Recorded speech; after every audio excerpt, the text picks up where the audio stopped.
ಚುನಾವಣೆಯಲ್ಲಿ ಬೇರೆ ಬೇರೆ ರೀತಿಯ ಬದಲಾವಣೆಗಳು ಕೂಡ ಬರಬೇಕು. ಇಲ್ಲದ್ರೆ ಇಲ್ಲಿಂದ ಹೋಗುವವರೆಲ್ಲ ನಮ್ಮ ಪ್ರತಿನಿಧಿಯಾಗಿ ಹೋದವರು ನಮ್ಮನ್ನೇ ಕೇಳ್ತಾರೆ. ಮೊನ್ನೆ ನಮಗೆ ಜನ ಲೋಕಪಾಲ್ ಕಮಿಟಿ ಸದಸ್ಯರನ್ನ ಉದ್ದೇಶಿಸಿ ಒಬ್ಬ ಪ್ರತಿನಿಧಿ ಸಂಸತ್ ಸದಸ್ಯ ಹೇಳ್ದ, ನೀವ್ ಯಾರ್ರೀ? ಭಾರತದ ಒಬ್ಬ ಪ್ರಜೆ, ಅವನನ್ನು ಚುನಾಯಿಸಿದಂತ ಒಬ್ಬ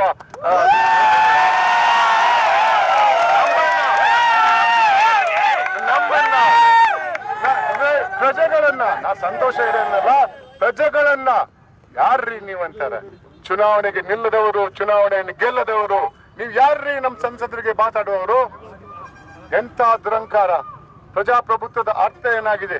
ಜನರಿಂದ ಜನರಿಗಾಗಿ ಜನರ ಸರ್ಕಾರ ಅಂತ ನಾವು ಒಪ್ಕೊಂಡಂತ ಪ್ರಜಾಪ್ರಭುತ್ವವನ್ನ ಈ ಜನರು, ನಮ್ಮಿಂದ ಚುನಾಯಿತರಾದಂತಹ ಜನರು ನಮ್ಮನ್ನೇ ಪ್ರಶ್ನಿಸ್ತಾ ಇದ್ದಾರಲ್ಲ, ನೀವ್ ಯಾರ್ರೀ ಅಂತ. ಮುಂದೆ ಒಂದ್ ದಿವಸ ನಿಮ್ಮ ಮತ ಕೇಳಕ್ಕೆ ಬಂದಾಗ ಒಂದು ಪ್ರಶ್ನೆ ಕೇಳಿ.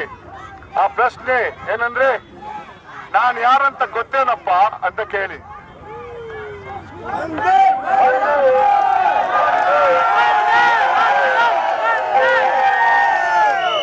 ದಯವಿಟ್ಟು ಕೇಳಿ ಪ್ರಶ್ನೆ, ನಾನ್ ಯಾರಂತ ಗೊತ್ತಿದೆ ಅಂತ ಅನ್ಬಹುದು. ಅವರು ಅನ್ಬಹುದು, ನಾನು ನೀವು ಸರ್ ನನ್ನ ಮತದಾರರಲ್ವೇನೆ, ಅದಕ್ಕೆ ಹೇಳಿ ಅಲ್ಲ ಅಲ್ಲ ನಾನು ಭಾರತದ ಪ್ರಜೆ, ಆಮೇಲೆ ನಿಮ್ಗೆ ಮತ ಹಾಕೋನು ಇಲ್ಲ ಗೊತ್ತಿಲ್ಲ.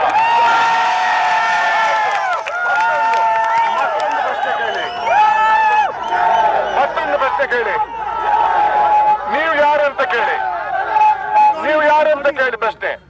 ಅವ್ರು ಹೇಳ್ಬಹುದು, ನಾವು ಚುನಾವಣೆಗೆ ನಿಲ್ಲುವಂತ ಪ್ರತಿನಿಧಿ ಅಂತ ಹೇಳ್ಬಹುದು. ಅದಕ್ಕೆ ಹೇಳಿ ಅಲ್ಲ ಅಲ್ಲ, ಚುನಾವಣೆ ಗೆದ್ರು ಕೂಡ ನೀವು ನಮ್ಮ ಸೇವಕ, ಜನತಾ ಸೇವಕ. ಸಂವಿಧಾನದಲ್ಲಿ ಹೇಳಿದಂತ ವ್ಯಕ್ತಿ, ನೀನ್ ಜನತಾ ಸೇವಕ, ನೀನ್ ಜನತಾ ಪ್ರತಿನಿಧಿ ಆಗಿರ್ಬಹುದು, ಆದ್ರೆ ಜನತೆಯ ಪ್ರಭು ಅಲ್ಲ. ಪ್ರಜಾಪ್ರಭುತ್ವದಲ್ಲಿ ಜನರೇ ಪ್ರಭುಗಳು, ಮರೆತು ಬಿಡಬೇಡಿ. Please teach these representatives of ours, the so-called people's representative, who they are. They are public servants. Yes. They are not our bosses. In Prajaprabhutva, Praja is the Prabhu. They have forgotten that. We have adopted Prajaprabhutva democracy, which then meant government of the people, by the people, for the people. What has happened is today, it has become government of the elected, to the elected, by the elected, of the elected, by the elected. ಪ್ರಜಾಪ್ರಭುತ್ವದಲ್ಲಿ ಜನರಿಗೆ ಎಲ್ಲೋ ಜಾಗ ಇಲ್ಲ ಅಂತ ಕಾಣಿಸ್ತದೆ. ಇಷ್ಟು ಜನ ಸೇರಿದ್ದೀರಲ್ಲ, ಒಂದು ಭ್ರಷ್ಟಾಚಾರದ ವಿಚಾರದಲ್ಲಿ ದೂರವಾಗಿ ಹೋರಾಟ ಮಾಡುವಂತ ಒಬ್ಬ ಅಣ್ಣಾ ಹಜಾರೆ ಮುಖ ಕೂಡ ನೀವು ನೋಡಿದಕ್ಕಿಲ್ಲ. ಆದ್ರೆ ನಿಮಗೆ ಆ ಭ್ರಷ್ಟಾಚಾರದ ಬಿಸಿ ಹುಟ್ಟಿದೆ. ನಿಮ್ಮಲ್ಲಿ ಕೆಲವರಿಗೆ ಈ ಭ್ರಷ್ಟಾಚಾರದಿಂದ ಆಗುವಂತ ಅನ್ಯಾಯ ಏನಂತ ಗೊತ್ತಾಗಿದೆ.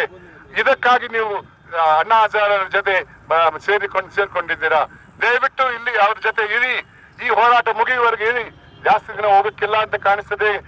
ಸರ್ಕಾರ ಜಗ್ತಾ ಇದೆ. ಇವತ್ತು ಸಾಯಂಕಾಲ ಏನಾದ್ರೂ ಒಂದು ಸಂದೇಶ ಬರ್ಬೋದಂತ ಕಾಣಿಸ್ತೇನೆ.